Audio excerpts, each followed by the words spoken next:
Like, I'm as broke as you are. Yeah. It's all about, bro. It's all about growing up together, and like I said, learning from each other's experiences, because that's what it is. The Latin people, people learning from the black people, learning from the Chinese people, learning from everybody, learning from each other. Once we understand each other, there's no beef because we understand where each other comes from. That's the problem nowadays, where we want to segregate ourselves, and which drives me crazy. Like if you look at New York, I'm sorry, I've lived down south. New York is more racist than down south, and I'll tell you why. Because look at the areas; everything is segregated. Why you separate? You got a small area for the Jews, you got a small area for the Haitians, you got a small area for the Dominican. Well, the Dominicans all over now, but I'm saying it's pretty segregated, and we need to stop. We need to understand each other. We need to come together. I'm telling you, it solve a lot of problems. It would. When you came back from North Carolina to visit after some time there, did you get that shock that similar to like what I did? I'll give you an example.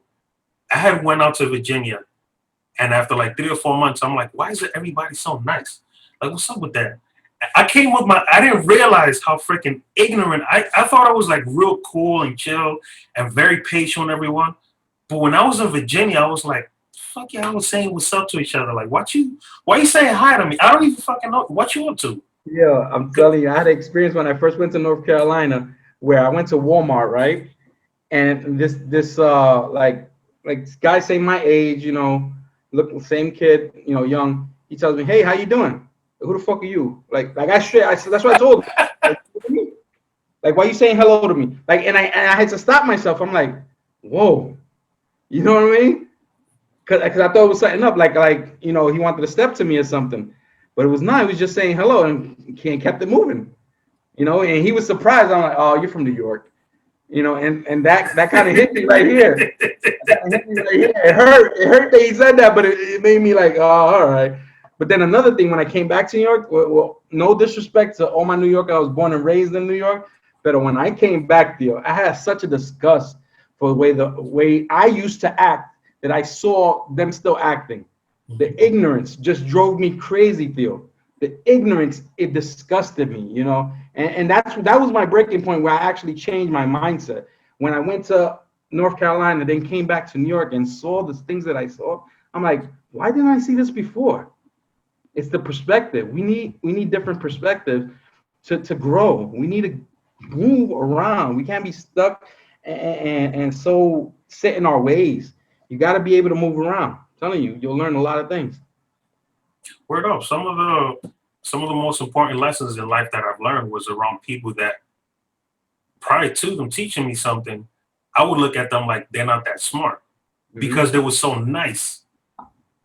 I learned the hard way that usually the people who are very decent, very nice, it's not just they're pushover. They're using kindness because they know that being rough all the time, it's exhausting. That's one. Yes, it is.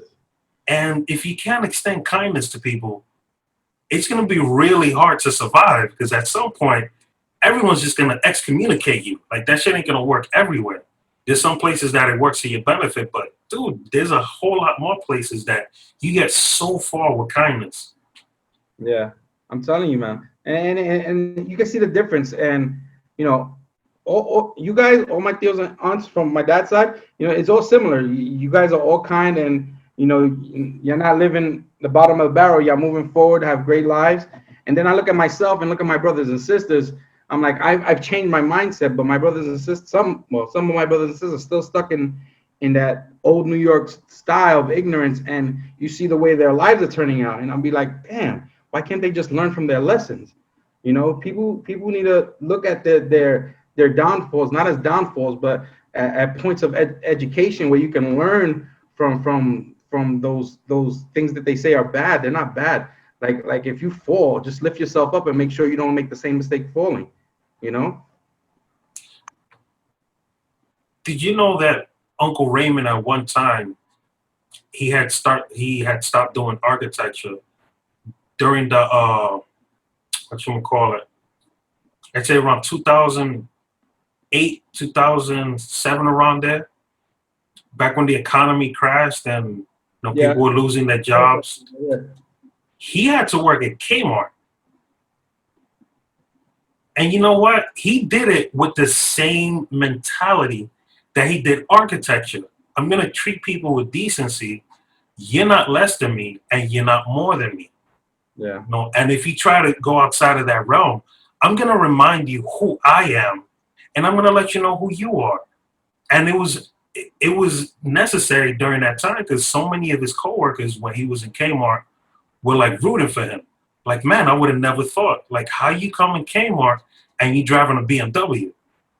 So people, they used to think like he was some type of agent or something, like for the company, like checking up on them. Yeah, it's like, wait a second, you got your own house, you have kids, and you have your wife, and you have a BMW. Like, this doesn't all correlate. But that schooled them too.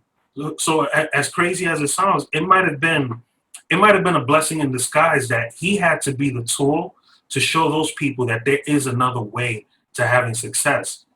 Yeah. This time of me being this broke is just temporary. I'm just going through something. Being broke and being poor is totally different.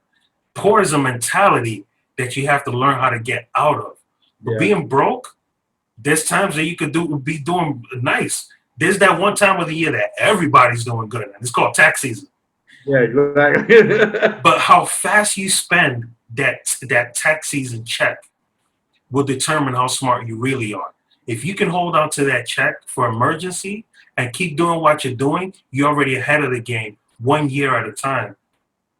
He fought that, and he did everything possible to keep his family together without having to get himself into trouble, and he did it. Now he's back on his game, and he's better than ever. He's back in doing architecture, making more money than he did before, but he still has the mentality of preserving what he has. It doesn't matter how much money I make. I only have this that I have to spend. I'm not going to excessively spend. And I think that's a big mistake that happens a lot of the neighborhoods where we come from. I used to think like, damn, Homeboy's chain is sick. And I don't know if you remember back in the day, I used to like rocking jewelry. And I used to buy clothes every single week. Every week. Oh my God. And it was like, what the fuck am I doing? Dude, I wouldn't dare spend $100 on a pair of sneakers now. That would not happen. No sense to me anymore. My little brother Manny, he's rocking these new Yeezys that cost like $300 with the tag still on it. I'm like, what the hell is wrong with you? I could have took that $300, invested in some Apple stock right now. They're about to split. Hello. Wow. The mindset is crazy. You know, I'm not even gonna front because I used to be the same way. My check used to go to clothes, go to party, go to drink. You know, but you live and you learn, you grow. Here's the deal. We can't forget that we were teenagers at the time. Yeah, these niggas are adults. It was pre-21 that we were doing that. Yeah. After we really started experiencing life, we started realizing, wait a second, you're telling me that I can stretch this $100 so much more outside of New York? Mm-hmm. And I know you experienced it when you were in North Carolina. Food is cheaper, clothes is cheaper. It is crazy. That $100 used to last me a month for food. I'm telling you. Over here, it makes no sense. You got to be smart with your money. But that, again, this is what growing, learning, you know. But then you're making that comment. We did that before we were 21. You got these knuckleheads that are 21 and above to 35 and to the 40s, spending checks, buying Gucci bags, and not having for their rent. It makes no sense to me. Gucci. Mm-hmm. I still haven't worn Gucci. As a kid, I learned that Gucci was racist as fuck. Yeah? I never knew. Gucci, who's the other one? Ralph Lauren? Ralph Lauren, yeah. I used to rock Hill. I think it was you that put me onto Hilfiger. Yeah. It was you that put me onto Hilfiger. I stopped though as soon as I found out. Same here. When you schooled me about that, I was like, what? Hilfiger like that too? It's like, damn, how many more name brands are racist as fuck? Like, I don't have much on my list. That's why I buy from Walmart, pay less, and my shit lasts 5 years plus. I ain't trying to impress nobody. I'm trying to save money, invest money, and get out the hole I'm in right now. You know? The only thing when it comes to clothing that I actually spend money on, and this is at the time I got into Olympic weightlifting, and I needed Olympic weightlifting shoes to like doing deadlifts, snatches, and squats. The heavier you go, you need really strong flat shoes. Yeah. I spent $75 on a pair of Reeboks that were worth 150 during Christmas, and I was like, you know what? Fuck it, I did it. Those things lasted me 3 years. After that, those are the only sneakers that I buy now. I have two more pairs of Reeboks now that they cost me about the same price. They're not as good, but it's still $75, and I know they're gonna last me another 3 years or whatnot.